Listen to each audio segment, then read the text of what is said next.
Hindi ako si Paul. Hindi, mali, si Wangbo ka. Hindi ako si Paul, ba't mo pinipilit mo? Kasi nga si Wangbo ka. Bakit ka pa ba nalilito? Ako ay ikaw kapag nakatodo. Teka, bakit ka naririto? Sino ka ba? Lubayan mo ko.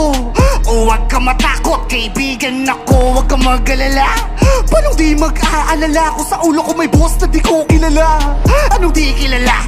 Wag kang umasa, nagugulat ka.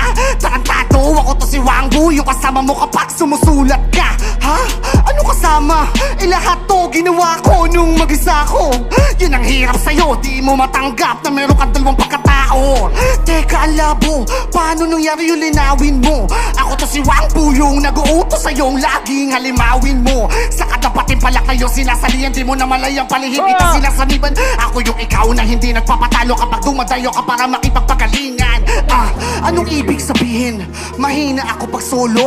Di ko sinasabi na mahina ka kapag ikaw lang, pero mas malakas ka kapag kasama mo ko. Sige nga, patunayan mo, sakupin mo ko imbis ko mawala. O sige, kita mo ba yung mga matang yan? Pag ginamit mo ko lahat yan matutulala. Dahil ako yung ikaw na hinog, pangarap ginahasa sa sobrang libog. Baliw na handang pumatay, wag lang matigok. Malawan luna sa buwan na bilog. Si Paul yung ikaw na nalulungkot, si Wangbo na